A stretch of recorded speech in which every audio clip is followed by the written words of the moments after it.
Hello friends, you technical classes में आप सभी का हार्दिक स्वागत है। तो आज अपने फीटर में जो फर्स्ट चैप्टर अपना सेफ्टीज़ है तो उसके बारे में आज अपने पढ़ेंगे, क्योंकि जब अपने वर्कशॉप में काम करते हैं तो सेफ्टी वाला चैप्टर अपने लिए मोस्ट इम्पोर्टेंट हो जाता है, जिसके अंदर सेफ्टी को अलग अलग भागों में डिवाइड किया रहता है। जैसे कि जनरल सेफ्टी, जिसके अंदर अपने सेल्फ सेफ्टी आती है, या फिर मशीनों की कैसे सुरक्षा रखनी है, वर्कशॉप की कैसे सुरक्षा रखनी है। तो सेफ्टी वाला चैप्टर जो वैसे तो बेसिकली चैप्टर है ये, बट ये अपने वर्कशॉप में जब काम करते हैं तो ये चैप्टर अपने लिए मोस्ट इंपॉर्टेंट हो जाता है। तो इसके अंदर देखिए, सबसे पहले क्या बताया है कि सामान्य दुर्घटनाएं अपने आप नहीं होती, इनके पीछे कोई ना कोई कारण होता है। कैसे होता है? क्योंकि जब अपने वर्कशॉप में काम करते हैं, ध्यान नहीं देंगे या फिर अपना ध्यान डाइवर्ट होगा, इधर उधर ध्यान देंगे, तो उस वजह से क्या हो सकता है, दुर्घटना ढल सकती है। आवश्यक दुर्घटनाओं को टाला जा सकता है। कुछ अच्छे शिल्पकार जिनके पास सुरक्षा के प्रयुक्त जानकारी होती है, यानी किसकी बात कर रहा है कि जब अपने सेफ्टीज के पूरे रूल्स को फॉलो करके जब अपने क्या करेंगे, वर्क करेंगे, तो उस सिचुएशन में दुर्घटना नहीं घटती। जैसा कि आपको फिगर के अंदर दिखाया गया है, फिगर फर्स्ट के अंदर, इसके अंदर अपने को क्या दिखाया गया है, जो अपने को गलत तरीका है काम करने का, यानी कि इस तरह अपने को वर्कशॉप में नहीं जाना चाहिए। इस पोशाक के अंदर जो राइट साइड लेफ्ट साइड दिखाई गई है वो क्या सही तरीका है काम करने का। तो इसके अंदर देखो, अपने को रॉन्ग तरीके के अंदर क्या होता है कि कभी भी वर्कशॉप में काम करते समय अपने लॉन्ग हेयर नहीं होने चाहिए, शार्प टूल्स अपने पॉकेट में नहीं डालने चाहिए, बटन जो वो मिसिंग नहीं होने चाहिए, लूज बटन का प्रयोग नहीं करना चाहिए, और जो कफ जो बाजू है अपनी वो कभी भी लूज नहीं होनी चाहिए, या तो हाफ बाजू पहनो या फिर उसको फोल्ड किया होना चाहिए।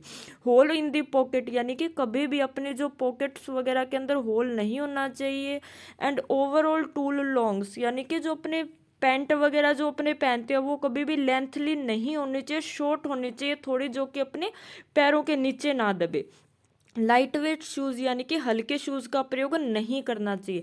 अब उसी तरीके देखिए, अपने को लेफ्ट साइड अपने को क्या दिखाया गया है कि बाल जो अपने होते हैं वो हमेशा शॉर्ट रखने चाहिए, छोटे बालों का प्रयोग करना चाहिए, या फिर अपने बाजू हाफ होनी चाहिए, या फिर उसको फोल्ड करके रखना चाहिए। बटन जो होते हैं वो क्या होने चाहिए, फिक्स लगे होने चाहिए, एकदम लूज नहीं होने चाहिए, प्रॉपर वे में मिसिंग बटन नहीं होना चाहिए। ओवरऑल कंट्रोल करेक्ट, यानी कि पूरी तरह से सही अपनी पोशाक होनी चाहिए। सेफ्टी बूट्स का प्रयोग करना चाहिए। सेफ्टी बूट्स और लाइट वेट शूज में फर्क क्या होता है, ये चीज देखिए। सेफ्टी शूज जो होता है उसके अंदर क्या किया जाता है, अपने सेफ्टी शूज इस तरीके से जैसे कि अपना बना रहता, तो ये जो आगे का जो गोलाई वाला भाग होता है उसके अंदर क्या एक स्टील की पत्ती लगाई जाती है, जिससे कि अपने कोई भी वर्कपीस, भारी वर्कपीस जब इसके ऊपर गिरता है तो वहां पे क्या होता है, दुर्घटना नहीं होती, क्योंकि वहां पे एक लोहे की, एक स्टील की एक पत्ती उसके अंदर लगा दी जाती है। जबकि लाइट वेट सूट नॉर्मल कपड़े वगैरह के बने होते हैं, तो उससे दुर्घटना हो सकती है। नेक्स्ट देखिए, वर्कशॉप में सुरक्षा को मुख्यतः 3 श्रेणियों में विभाजित किया जाता है। सबसे पहले जो वो आती है वो कौन सी होती है, सामान्य सुरक्षा। सेकंड कौन सी होती है, सव्य की सुरक्षा। सामान्य सुरक्षा के अंदर क्या आती है, जनरल सेफ्टी, यानी कि जो अपने को सामान्य तौर पर जैसे वर्कशॉप में एंट्री करते समय अपने को क्या चीज दिखाई देनी चाहिए, कौन सी वर्कशॉप के अंदर नॉर्मली अपने को सफाई वगैरह का थोड़ा ध्यान रखना, उस चीज के बारे में बताया है। सव्य की सुरक्षा यानी कि पर्सनल सेफ्टी, जो फिगर नंबर 1 के अंदर मैंने आपको दिखाया कि लॉन्ग हेयर नहीं होनी चाहिए, शॉर्ट कफ का अपने को प्रयोग करना चाहिए, लाइट वेट शूज नहीं पहनने चाहिए। तो ये किसके अंतर्गत आती है, अपने सव्य सुरक्षा के अंतर्गत, सेल्फ सेफ्टी के अंतर्गत आती है। मशीन की सुरक्षा, यानी कि जो अपने वर्कशॉप में मशीन है, जैसे कि लेथ मशीन है, ड्रिलिंग मशीन है, बेच वॉइस है, तो उनको प्रॉपर वे में ऑयलिंग किया रहना चाहिए। उनको कोई भी नट बोल्ट घिसने पर उनको तुरंत उनकी मरम्मत की जानी चाहिए, ठीक है। तो इसी के अंदर सबसे पहले अपने देखते हैं सामान्य सुरक्षा। सामान्य सुरक्षा के अंदर क्या बताया गया कि फर्श, फ्लोर तथा गैलरिया को साफ रखना चाहिए, यानी कि जो फर्श है उस पर कभी भी तेल के कपड़े या ऑयल वगैरह बिखरा हुआ नहीं होना चाहिए। वर्कशॉप में सावधानी से चले, दौड़े नहीं। क्यों नहीं दौड़े, क्योंकि वहां पे कहते हैं काफी मशीन्स पड़ी होती है, ठीक है। कुछ ऐसे मशीनें भी होती है अपने, जिनको अपने क्या करती है, जो अपना फ्लोर होता है उस पे ऊपर भी अपने फाउंडेशन करते हैं, या फिर अपने चिप्स वगैरह भी बिखरे होते हैं, तो अपने को उस चीज़ से दुर्घटना हो सकती है। तो इसलिए कभी भी फर्श पर दौड़े नहीं, आराम से चले, और अपने काम को, वर्कशॉप में कभी भी लापरवाही से वर्क अपने को करना ही नहीं चाहिए। चालू हालत में मशीन को छोड़कर नहीं जाना चाहिए। किसी भी उपकरण को, मशीन को न छुएं जब तक कि उसको ऐसा करने के लिए अधिकृत न किया जाए। या तो देखो कोई भी मशीन है, ठीक है, या तो उसको छुओ मत जब तक आपको उसका प्रॉपर वे में नॉलेज नहीं है, या उसके लिए आपको कोई भी कहे ना कि इसको चलाओ, उससे पहले अपने को उसको नहीं छेड़ना चाहिए। नेक्स्ट देखो पॉइंट के अंदर क्या बता रहे कि लटके हुए भार के नीचे न चले। क्यों ना चले? क्योंकि जब अपने क्या करें, लटके हुए भार के नीचे खड़ेंगे या चलेंगे, कोई भी क्रेन वगैरह से कोई भी वेट को उठाया गया, उसके नीचे अपने खड़े होंगे या चलेंगे तो क्या बाई चांस वो वेट गिर सकता है, तो अपने को उस चीज से दुर्घटना हो सकती है। नेक्स्ट देखिए, कार्य करते समय व्यवहारिक मजाक न करें, क्योंकि अपने को उस चीज से भी दुर्घटना हो सकती है। जॉब के लिए सही टूल्स का प्रयोग करें। जैसे कि एग्जाम्पल के तौर पे मैं आपको बताती हूँ, जैसे जहां स्पेनर का काम है वहां स्पेनर का ही यूज करना चाहिए। जहां पे अपने स्टील रूल का प्रयोग है वहां स्टील रूल का ही प्रयोग करें। कुछ क्या करते हैं, कोई भी स्क्रू वगैरह होते हैं तो उनको स्टील रूल की सहायता से भी खोल लेते हैं, स्टील रूल से भी खोलने की कोशिश करते हैं, बट वो तरीका क्या है, गलत। जबकि उसके लिए अपने को स्क्रू ड्राइवर का प्रयोग करना चाहिए। टूल्स को सही ध्यान पर रखें, यानी कि टूल्स को, कटिंग टूल्स को अलग रखना चाहिए, मेजरिंग इंस्ट्रूमेंट्स को अलग रखना चाहिए। एक साथ रखेंगे तो उनकी एक्यूरेसी में क्या फर्क आ जाएगा। इसी तरह देख लिए, फैले हुए तेल को तुरंत पोंछे। फ्रश वगैरह पे तेल बिखरा हुआ है तो उसको तुरंत साफ करना चाहिए। क्यों साफ करना चाहिए? क्योंकि उससे अपने आग भी लग सकती है, दुर्घटना भी हो सकती है, फिसल भी सकते हैं। तो इसमें काफी रीजन बन जाते हैं इसमें। तो इसी तरह इसके अंदर सारे पॉइंट्स अपने को बताए गए हैं कि अपने को किस तरह जनरल सेफ्टी रखनी चाहिए। उसके बाद देखिए सव्य की सुरक्षा। पर्सनल सेफ्टी के अंतर्गत क्या आता है कि देखिए एक ऐसा एक पीस वाला ओवरऑल या बॉयलर सूट पहने। इस यानी कि किस बात की बात कह रहा है ये, यहाँ पे ये अपने को बात कर रहा है कि एप्रन, यानी कि जो फर्स्ट फिगर के अंदर मैंने को लेफ्ट साइड जो आपको दिखाई गई थी वैसे उस तरह अपनी प्रॉपर पोशाक होनी चाहिए। ओवरऑल की बटनों को लगाए रखे, यानी कि जो मैंने अभी बताया वही इसके अंदर बता रहा है। कभी भी घड़ी, अंगूठी, चेन इत्यादि नहीं पहने होने चाहिए। छोटे बाल रखने चाहिए। सुरक्षित जूते या बूट्स का प्रयोग करना चाहिए। सेफ्टी गोगल्स का प्रयोग करना चाहिए, ठीक है।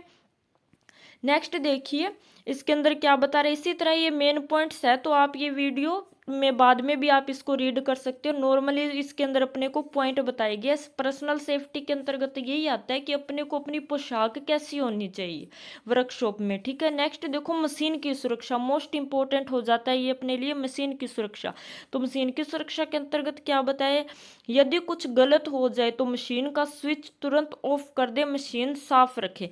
यानी कि क्या बात कर रहा है ये यहाँ पे, जैसे कि अपने लेथ मशीन की मैं एग्जांपल दूं आपको, बात करूं तो लेथ मशीन में जैसे अपने क्या करे, कोई भी वर्क करे वहां पे गलत टेपर कट की जा रही है, कंपाउंड से अपने टेपर कट कर रहे हैं, अगर उसका एंगल गलत हो गया या कुछ भी वर्क मिस हो गया अपना, या फिर अपने को ऐसा लग रहा है कि ये जो पार्ट है मशीन का वो प्रॉपर वे में काम नहीं कर रहा, तो वहां पे अपने को क्या करना चाहिए, तुरंत स्विच को ऑफ कर देना चाहिए।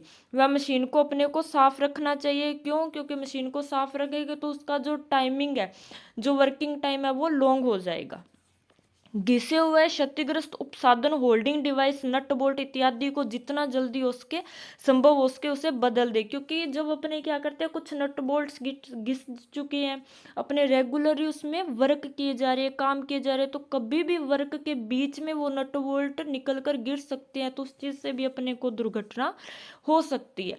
मशीन को चलाने की कोशिश न करें जब तक कि आपको सही तरीके से चलाना ना, यानी कि प्रॉपर वे में जब तक आपको उसका नॉलेज नहीं हो, प्रॉपर वे में आप उसके बारे में नहीं जानते हो, तब तक अपने को उस मशीन को नहीं चलाना चाहिए।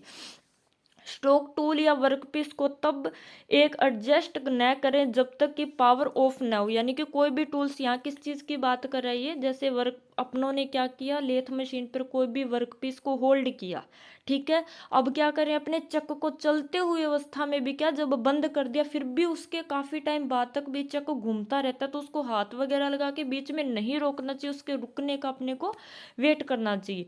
मशीन की गति बदलने के पूर्व उसे बंद कर दे। यानी कि मशीन के अपने को क्या करनी है, पावर को ट्रांसमिट करना है, या फिर अपने को पावर को क्या करना है, चेंज करना है, आरपीएम चेंज करना है, ठीक है। तो अपने वहां पे क्या, मशीन को बंद करके के उसके बाद उसकी सप्लाई को, पावर को अपने को चेंज करना चाहिए। स्विच ऑफ करने के पूर्व ऑटोमेटिक फीड को अलग कर दें। स्विच ऑफ करने के बाद ऑटोमेटिक फीड को अलग क्यों कर दें? क्योंकि जब अपने वापस उसे वर्क के लिए यूज करेंगे उस मशीन को, तो वो ऑटोमेटिक फीड अटैचमेंट जो अपना किया रहेगा वो वहीं पे वैसे ही अटैच रहेगा, तो उस चीज से अपने को क्या है, दुर्घटना हो सकती है। इसलिए जस्ट स्विच ऑफ करने के बाद अपने को ऑटोमेटिक फीड को अलग कर देना चाहिए। तो इसी के अंदर देखो अपने को काफ़ी पॉइंट बताए गए हैं कि मशीन को चालू करने के पूर्व तेल का लेवलिंग कर लेना चाहिए। क्यों कर लेना चाहिए? क्योंकि उससे जंग नहीं लगती, उसका वर्किंग टाइम जो होता है, या फिर अपने बोल सकते हैं उसको काफ़ी लॉन्ग टाइम तक अपने यूज़ कर सकते हैं, जल्दी घिसती नहीं है, एक्यूरेसी में उसके फ़र्क इतना नहीं आता। मशीन को रोकने के बाद ही माप लेनी चाहिए। कुछ नॉर्मल पॉइंट बताए गए। सबसे लास्ट पॉइंट जो है, बेड पर लकड़ी के मोटे पहिए का प्रयोग करें जब भारी जोब चढ़ाया या उतारना हो। इस चीज के बारे में मोस्ट इंपॉर्टेंट पॉइंट बन जाता है, इसके बारे में समझिए थोड़ा सा। ये अपना मोस्ट इंपॉर्टेंट पॉइंट बन जाता है। यहाँ पे किस चीज की बात कर रहा है कि जब अपने क्या कर रहे हैं, लेथ मशीन का एग्जांपल दो तो उसके बेड पर अपने क्या कर रहे हैं, कोई भी भारी वर्क पीस को चढ़ा रहे हैं, ठीक है, या फिर अपने उसके कोई वर्क कर रहे हैं, तो वहां पे अपने को क्या करना चाहिए, लकड़ी का प्रयोग, लकड़ी के यानी कि अपने बोल सकते हैं जैसे पैरेलल ब्लॉक होते हैं उस तरह अपने को क्या, दो लकड़ी के ब्लॉक वहां पे लगाने चाहिए। क्यों लगाने चाहिए? क्योंकि जिससे अपने जो बेड की सरफेस है वो क्या होने की, खराब नहीं होगी उस चीज से, इसलिए अपने को उस पर क्या करना चाहिए, लकड़ी के वर्क पीस लगाने चाहिए, ठीक है। उसके बाद देखिए क्या बताया गया कि सुरक्षा एक धारण है, इसे समझे, सुरक्षा एक आदत है, उसे स्वीकृत करें। क्योंकि जब अपने सुरक्षा से काम करेंगे तो कोई दुर्घटना होने का भाई चांस ही नहीं है। तो अपने मतलब दुर्घटना से बचने के लिए अपने को नॉर्मल इन चीजों का प्रयोग करना चाहिए। पीपीई की फुल फॉर्म सबसे पहले अपने को पता होना चाहिए। पीपीई किसके अंतर्गत आती है, किस लिए पीपी अपने को इसके अंदर बताया जाता है। तो पीपीई की फुल फॉर्म क्या होती है, पर्सनल प्रोटेक्टर इक्विपमेंट, यानी कि खुद के लिए पर्सनल जो अपने इक्विपमेंट यूज करते हैं उनके बारे में यहाँ पे बात की गई है। सबसे पहले देखिए गैर स्वास्थ्य संबंधी, दो भागों में इसको डिवाइड किया रहता है, स्वास्थ्य संबंधी और गैर स्वास्थ्य संबंधी। तो गैर स्वास्थ्य संबंधी के अंतर्गत कौन सी आते हैं, इसका प्रयोग बॉडी की बाहरी इंजीनियरिंग यानी कि बाहरी चीजों के लिए बात करें, जैसे कि आंख, मुंह, कान, भुजाएं, टांग, हाथ, पैर, इन चीजों की बात करें कि उनका अपने को कैसे प्रोटेक्शन करना है। ये चीज किसके अंतर्गत आती है, नॉन अपने रिपेयर्टरी के अंतर्गत आती है, ठीक है। नेक्स्ट देखिए इसके अंदर क्या बताया गया, अपने स्वास्थ्य संबंधी। स्वास्थ्य संबंधी के अंदर क्या आता है, जैसे कि जो चीज अपने स्वास्थ्य के अंदर, यानी कि जैसे कि हवा है, बाहर की प्रदूषित हवा है तो वो क्या अपने अंदर जा रही है, तो वो चीज किसके अंतर्गत आती है, स्वास्थ्य संबंधी के अंतर्गत आती है। तो ये नॉर्मल से पॉइंट है, इनको आप पढ़ लीजिएगा। नेक्स्ट देखिए पीपी को कितने भागों में डिवाइड किया रहता है, पीपी 8 तक होता है। इसमें काफी बार क्वेश्चन पूछा जाता है। तो पीपी फर्स्ट के अंतर्गत किसको शामिल किया गया, सेकंड के, थर्ड के, इस तरह पूछा जाता है। तो पीपी फर्स्ट के अंतर्गत किसको, हेलमेट को शामिल किया गया। पीपी 2 के अंदर सुरक्षा जूतों को शामिल, यानी कि सेफ्टी शूज की बात करें यहाँ पे। और पीपी 7 के कानों की सुरक्षा के लिए। इस तरह अपने को टोटली ये पॉइंट बताए गए। तो इनका स्क्रीनशॉट ले लीजिए तथा वीडियो को जरूर ध्यान से देखिएगा, एक एक पॉइंट इसके अंदर जरूरी है, क्योंकि काफी बार ये क्वेश्चन कॉमनली होता तो बेसिक है तो अपने इतना ध्यान नहीं देते, बट इनके बारे में काफी बार पेपर में पूछा जाता है। नेक्स्ट देखिए प्राथमिक उपचार का एबीसी। अब एबीसी एक तो अपने फायर के बारे में पढ़ेंगे, उसके अंदर भी एबीसी और डी एक्सटिंग्विशर यानी कि क्लासेस ऑफ फायर को अपने डिवाइड किया रहता है। बट इसके अंदर एबीसी का मतलब क्या बताया गया, सबसे पहले देखिए वायुमार्ग, यानी कि ये किस चीज की बात कर रहा है, प्राथमिक उपचार के अंतर्गत आता है। ये पॉइंट कहाँ पे जा रही है, प्राथमिक उपचार के अंतर्गत जा रही है। तो सबसे पहले देखिए इसके अंदर क्या बताया, वायु मार्ग, यानी कि वायु मार्ग को सुनिश्चित कर लेना चाहिए। अगर रोगी का सही यानी कि सांस लेने में अगर कोई व्यक्ति घायल हो चुका है, वहां पे उसको सांस लेने में प्रॉब्लम हो रही है, तो सबसे पहले अपने को उसका क्या चेक करना चाहिए, वायु मार्ग चेक करना चाहिए कि उसका सांस चल रही है या नहीं चल रही है, ठीक है। नेक्स्ट देखिए अपने श्वसन, यदि श्वसन क्रिया रुक गई हो तो पीड़ित के जल्द ही मृत होने की संभावना होती है। यानी कि नॉर्मल पॉइंट इसके अंदर अपने को बताया गया, श्वसन के अंदर यही बात है, यानी कि ये जो अपनी विधि होती है, 3 विधियां कौन कौन सी होती है अपने प्राथमिक उपचार में, जिन विधियों से अपने मतलब घायल व्यक्ति को हेल्प करते हैं, तो वो कौन सी होती है, सबसे पहले सेफर, सिल्वेस्टर और लोबोर्ड विधि। जो श्वसन वाली है ये किसके अंतर्गत आती है, अपने लोबोर्ड विधि के अंतर्गत आती है। परिसंचरण यानी कि सर्कुलेशन की बात करें, रक्त परिसंचरण द्वारा, यानी कि उसका रक्त का परिसंचरण हो रहा है या फिर रुक चुका होता है, तो वहां पे सीपीआर देके उस पद्धति को अपने कंटिन्यू करना चाहिए जब तक कि वो खुद की तरफ से अपने आप सांस लेना प्रारंभ ना कर दे। नेक्स्ट देखिए, क्लियर है यहाँ तक सभी को। नेक्स्ट देखिए, फायर, आग के बारे में बताया गया। तो आग किन तत्वों से मिलकर, मोस्ट इंपॉर्टेंट क्वेश्चन बनता है, काफी बार पेपर में ये क्वेश्चन पूछा जाता है कि आग किन तत्वों से मिलकर बनी होती है। तो आग जो होती है वो ऑक्सीजन से, हीट से और फ्यूल से, इन तीन तत्वों से मिलकर क्या आग अपनी बनी होती है। तो आग जो होती है अपनी, वो देखिए इसके अंतर्गत अपने को क्या बताया है, सबसे पहले ज्वलनीय पदार्थ के जलने को आग कहते हैं, यानी कि कोई भी फ्यूल ईंधन जो होता है उसके अंदर जो आग लगती है वो पदार्थ जल रहा है तो उस चीज को अपने क्या कहते हैं, फायर, आग कहा जाता है। अगर इन तीनों चीजों में से एक भी चीज पर अपने क्या कंट्रोल पा ले, एक भी चीज को अपने क्या कर ले, कंट्रोल कर ले, जैसे कि हीट है, जैसे फ्यूल है, ईंधन में कोई भी ईंधन के अंदर आग लगी हुई है, अगर उसके अंदर अपने ईंधन को, ऑक्सीजन या हीट को, दोनों में से किसी भी एक को कंट्रोल कर ले या फिर उस चीज को वहां से हटा दे तो अपनी आग पर क्या कंट्रोल पाया जा सकता है। इसमें देखो, अनचाहे गए स्थान पर तथा अनचाहे मौके पर तथा आग नियंत्रित मात्रा में आग के कारण संपत्ति तथा सामान को क्षति या नष्ट कर सकती है, यह व्यक्ति को हानि पहुंचा सकती है तथा कभी कभी इस कारण जान भी जा सकती है। अतः आग से बचने के लिए सभी कोशिश करनी चाहिए। जब आग लगने का पता चलता है तो उसे नियंत्रित करना चाहिए या फिर अपने को कार्यवाही उसके थ्रू करनी चाहिए या किसी को सूचित करना चाहिए। तो देखिए, आग तीन तत्वों से मिलकर बनी होती है, जिसमें फ्यूल की डेफिनेशन देखिए। सबसे पहले फ्यूल की डेफिनेशन क्या होगी कि कोई भी पदार्थ द्रव या ठोस या गैस अवस्था के अंदर जलता है, तो क्या, तो वहां पे क्या होता है कि अपने ऑक्सीजन और उच्च ताप होता है। जब वो जहाँ पे फ्यूल है, ईंधन है, तो ईंधन के साथ अगर ऑक्सीजन और हीट होगी तभी वहां पे आग लगेगी, क्योंकि मैंने क्या बताया, तीनों तत्वों में से किसी भी एक तत्व पर जब अपने कंट्रोल पा लेती है तो वहां पे आग क्या हो जाती है, नियंत्रित हो जाती है। तो इसके अंदर वही बता रहा है, चाहे वो ठोस अवस्था में है, चाहे वो गैसीय अवस्था में, चाहे वो द्रव अवस्था के अंतर्गत है, जब अपने कोई भी पदार्थ के अंदर आग लगती है तो वहां पे ऑक्सीजन, ताप और ईंधन तीनों मौजूद रहते हैं। इन तीनों में से किसी भी एक पे कंट्रोल पा लेती है तो वहां पे आग नहीं लगती। क्लियर है। नेक्स्ट देखिए, इसके अंदर अपने को क्या बताया गया, ताप यानी कि हीट की बात करें। हीट में क्या होगी कि कोई भी ईंधन किसी निश्चित तापमान पर जलना आरंभ करता है, यह परिवर्तित करता है तथा ईंधन पर निर्भर करता है। ये किस पर निर्भर करता है, ईंधन पर। कि अगर देखो, जैसे कि गैसीय आग है तो गैस का अलग टाइप की आग, यानी कि अधिक, जैसे कि पेट्रोल वगैरह के अंदर आग लगी तो वो क्या अधिक तेजी से फैलेगी। वहीं लकड़ी वगैरह में लगी है तो वो थोड़ा उसके अकॉर्डिंग क्या होगी, थोड़ा स्लो मोशन में यानी कि आग फैलेगी। तो वही चीज यहाँ पे बताने की कोशिश कर रहा है, जलना आरंभ करता है। कुछ पदार्थ को गर्म करने की आवश्यकता नहीं होती। क्यों नहीं होती, कि जैसे कि अपने क्या होता है, पेट्रोल डीजल वगैरह होता है तो ये क्या रूम टेम्परेचर पर भी 15 डिग्री सेल्सियस पे वाष्प करना उत्पन्न कर देते हैं। जैसे कि एग्जाम्पल के तौर पर क्या बताया, पेट्रोल या फिर डीजल। नेक्स्ट देखो, इसके अंदर अपने ऑक्सीजन, आग को जलाते रहने के लिए ऑक्सीजन सामान्यतः पर्याप्त मात्रा में हवा में उपस्थित रहती है। सिंपल सी बात है, ऑक्सीजन है वो क्या है, हवा में मौजूद रहती है। नेक्स्ट देखो, आग को बुझाना, एक्सटिंग्विशर ऑफ फायर, यानी कि आग को बुझाने के लिए कौन से एक्सटिंग्विशर का प्रयोग किया जाता है, या फिर आग को रोकने के लिए अपने इन तीनों में ईंधन को कैसे हटाएंगे। जैसे मैंने अभी आपको बताया कि ईंधन, ताप या ऑक्सीजन, तीनों में से किसी भी एक पर जब अपने कंट्रोल कर लेते हैं तो वहां पे अपनी आग पर नियंत्रित कर सकते हैं। तो वही चीज यहाँ पे बता रहा है अपने को, आग को बुझाना, इसमें से किसी कारण को मेल में से अलग करने या हटाने को आग को बुझाया जा सकता है। इसे प्राप्त करने के लिए मूल 3 बेसिक तरीके अपने इसके अंतर्गत अपनाए जाते हैं। तो सबसे पहले क्या बताया गया इसके अंदर, देखो, ईंधन की आग को रोकना, ठीक है, यानी कि ईंधन की आग को रोकना। कैसे ईंधन की आग को रोकेंगे, यानी कि जहां ऑक्सीजन है और हीट है तो वहां पे अपने ईंधन को हटाएंगे, जहां पे हीट या फिर अपने बोल सकते हैं फ्यूल है तो वहां पे ऑक्सीजन को हटाएंगे। तो कैसे इन आग पर नियंत्रित किया जा सकता है। सबसे पहले देखो, इसके अंदर अपने को क्या बताया गया है, आग को रोकने के बुझाने के लिए मूल 3 तत्व होते हैं, जिसमें से अपने क्या करते हैं, ईंधन की आग को रोकना। तो इस विधि में क्या करते हैं, अपने ईंधन की आग को सबसे पहले कंट्रोल किया जाता है, यानी कि ईंधन को अलग कर दिया जाता है।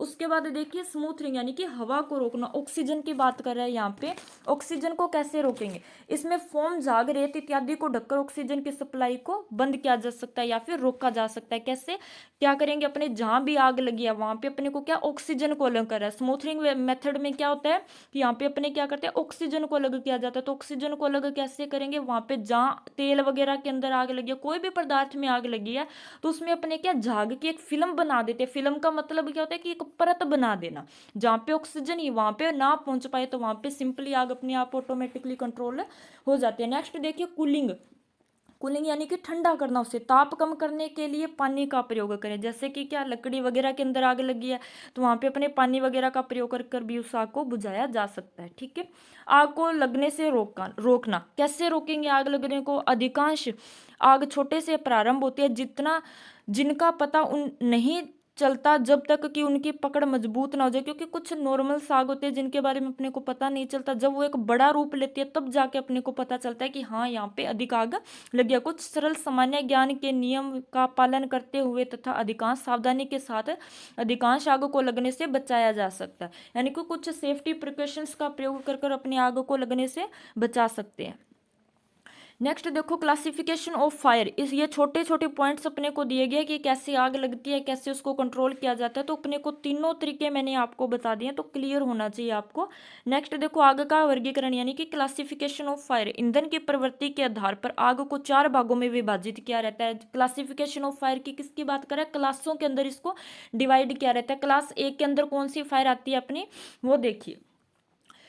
अलग अलग भागों में डिवाइड किया रहता है। क्लास ए के अंदर अपनी कौन सी फायर रहती है? क्लॉथ वगैरह, कपड़ा, रबर वगैरह, इनके अंदर जो आग लगती है, ठीक है, वो क्लास ए के अंदर आती है। 4 भागों में डिवाइड किया रहता है, class A, class B, class C और क्लास डी। तो सबसे पहले अपनी कौन सी आती है? क्लास ए, जो कि लकड़ी, पेपर, कपड़ा इत्यादि या ठोस पदार्थ में जो आग लगती है उसको क्या किया जाता है? यानी कि फ्यूल की बात कर रहा है मेनली यहाँ पे। मैंने आपको बताऊं, जैसे 3 तत्वों से मिलकर आग बनती है, तो फ्यूल क्या होता है? ईंधन।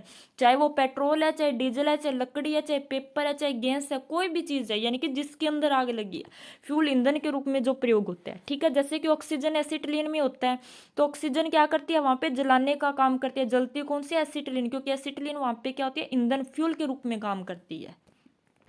अब देखो, इसके लिए एक्सटिंग्विशर का किसका प्रयोग करेंगे? अति प्रभावी, जैसे पानी से ठंडा करना, पानी के फुहारे द्वारा आग को निचले हिस्से में दे तथा धीरे धीरे ऊपर लाए। अप टू डाउन की बात कर रहा है यहाँ पे। मोस्ट इंपोर्टेंट पॉइंट बन जाता है कि आग को किस पोजीशन से, किस तरीके से बुझाना चाहिए। तो आग को किस तरीके से बुझाना चाहिए? अप टू डाउन पोजिशन में बुझाना चाहिए।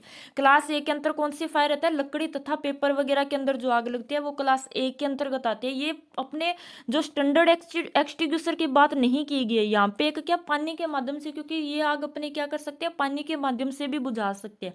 वैसे मैं एक्सटिंग्विशर की बात करूँ तो सोडा बाई एक्सटिंग्विशर का इसमें प्रयोग किया जाता है, वो अपने आगे पढ़ेंगे उसके बारे में। ठीक है, तो इसके अंदर अपने को क्या, क्योंकि लकड़ी वगैरह, पेपर वगैरह के अंदर आग लगी है तो वो सिंपली अपने पानी से भी बुझा सकते हैं। तो अपने पानी कॉस्टली भी नहीं पड़ता, एक्सटिंग्विशर कॉस्टली भी पड़ेगा, इसलिए अपने क्या करते हैं? पानी का ही प्रयोग कर लेते हैं इसके लिए। नेक्स्ट देखिए, क्लास बी के अंदर फायर। क्लास बी के अंदर कौन सी आती है? तेलीय आग आती है। तेलीय पदार्थ, जैसे कि अपने मैं बात करूँ तो पेट्रोल हो गया, डीजल हो गया, इनके अंतर्गत जो आग लगती है वो किसके अंतर्गत आती है? क्लास बी के अंदर आती है। यानी कि ज्वलनशील द्रव तथा गलनशील ठोस पदार्थ के अंदर जो आग लगती है।